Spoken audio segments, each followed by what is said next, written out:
Y le agradezco mucho al doctor Pedro Tello Villagrán, economista y asesor económico de la CONCAMIN, que nos acompaña hoy para poder profundizar en estos temas. Doctor, bienvenido, ¿cómo está?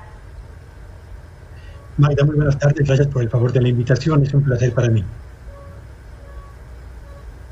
Oiga, díganos, por favor, vamos empezando y vámonos por partes, porque ya escuchábamos lo que había mencionado después de esta reunión también Francisco Cervantes, que mencionaba que bueno, era importante desaparecer el insourcing de las empresas. ¿Cuál es la diferencia entre este nuevo término que de pronto había sonado poco en los medios de comunicación, en la información que había fluido en los últimos días, y la figura del outsourcing?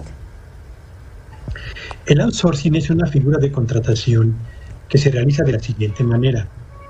Una empresa, la empresa A, decide contratar a una empresa B que por su cuenta realiza la convocatoria para la contratación de trabajadores que pondrá a disposición de la empresa A. Se trata entonces de dos empresas independientes la una de la otra, una de las cuales se especializa justamente en aprovisionar de mano de obra a la empresa contratante. Eso es el outsourcing tradicional.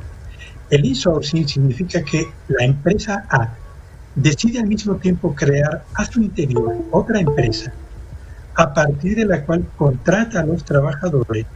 Estos contribuyen a las operaciones normales de la empresa base o de la empresa titular, y por esa vía se avanza hacia la reducción de salarios o a la reducción de costos laborales. Así que el outsourcing significa la contratación de una empresa externa que ofrece trabajadores, y el insourcing se refiere a la creación de una empresa al interior del propio negocio para la recontratación de trabajadores en condiciones diferentes a las pactadas inicialmente.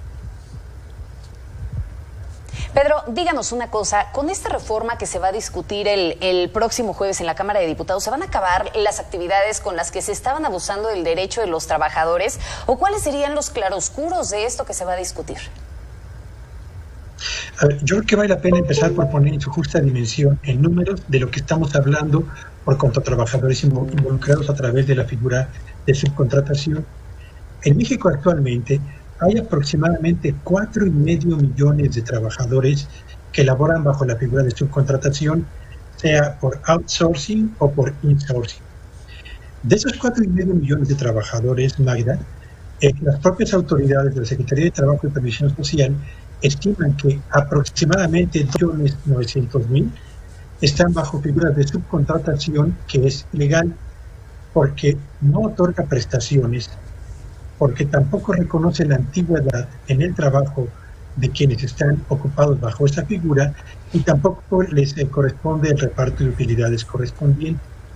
Consecuentemente, estamos hablando de que solamente 1.600.000 trabajadores aproximadamente están laborando en este momento bajo una figura legal de outsourcing.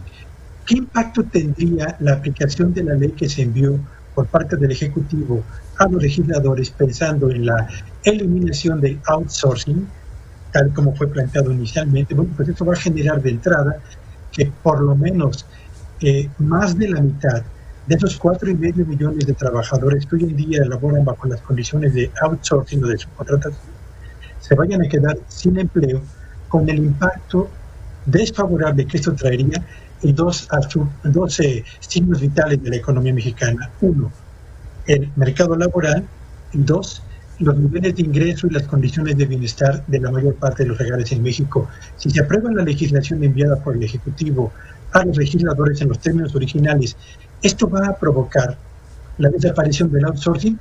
Probablemente sí, pero seguramente le va a dar un empujón muy fuerte al aumento de la contratación en el sector informal de la economía, donde también prevalecen salarios muy bajos, ausencia de contratos, condiciones laborales ajenas a lo que marca la Ley Federal del Trabajo en nuestro país. Creo que la respuesta más apropiada sería avanzar hacia un esquema de regulación y de supervisión muy eficaces por parte del gobierno federal para evitar y acabar con los abusos que existen en este momento.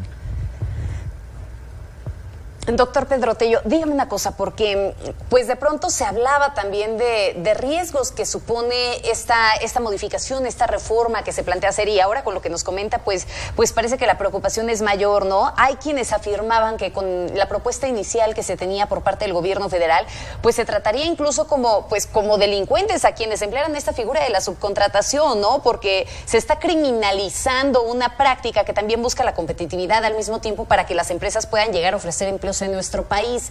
¿Qué nos dice de esto? ¿Realmente sería así? ¿Se estaría viendo al empresario, al generador de empleos en nuestro país como un delincuente?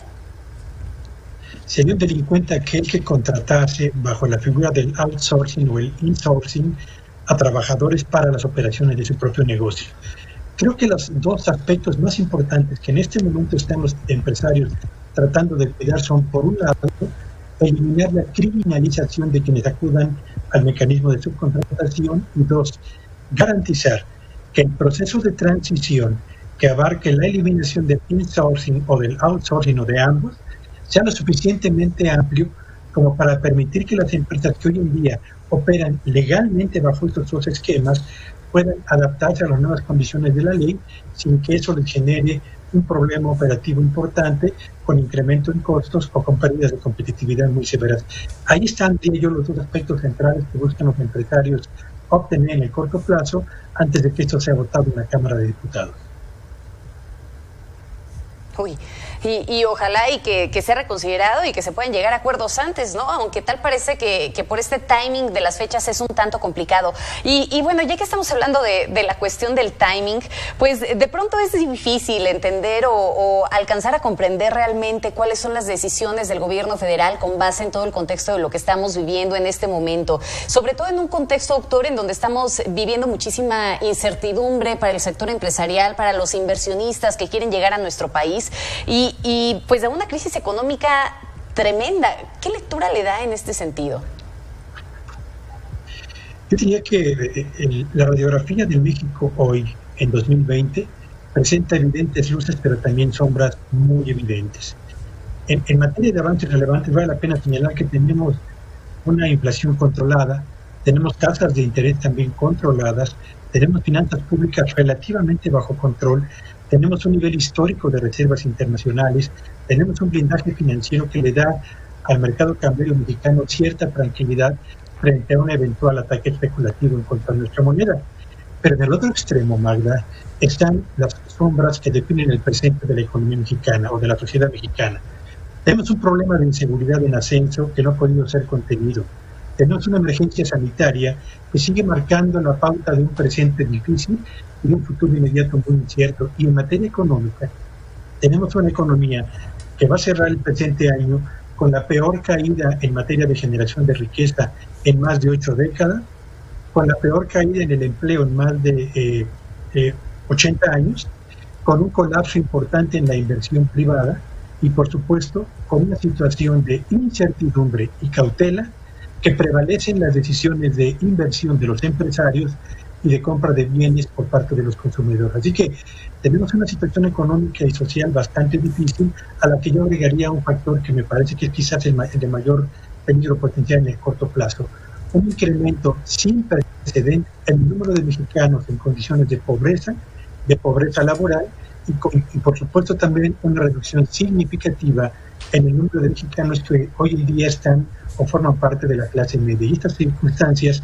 condicionan la capacidad de la mexicana para salir rápido del hoyo de la recesión, para salir fortalecida y en condiciones de retomar pronto el crecimiento que ha estado ausente en estos 2 primeros años de gobierno.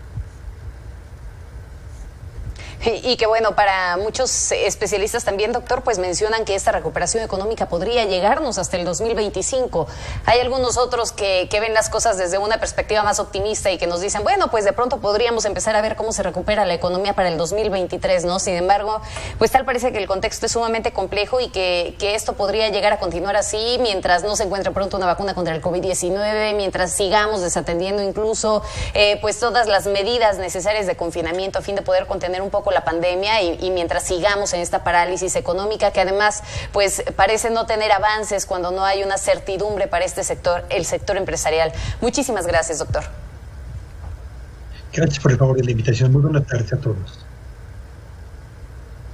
Al contrario, mantengámonos al habla, por favor. Ahí lo tiene usted, el doctor Pedro Tello Villagrán, economista y asesor económico de la CONCAMIN, con esta lectura integral que nos da a ver qué es lo que puede llegar a pasar si esta reforma se termina aprobando así directo en la Cámara de Diputados, tal y como lo había planteado el gobierno federal. El tema puede ser grave. Por supuesto, podríamos ver un número importante de personas desempleadas o bien que terminarían migrando hacia la parte de la informalidad, ¿no? En donde también estamos hablando que se carecen de impuestos, se carece de seguridad social, se carece de todas esas prestaciones necesarias que se pueden llegar a requerir. En fin, es un tema bastante complejo el que se puede vivir en este sentido y habrá que mantenernos atentos. Vamos a hacer un corte.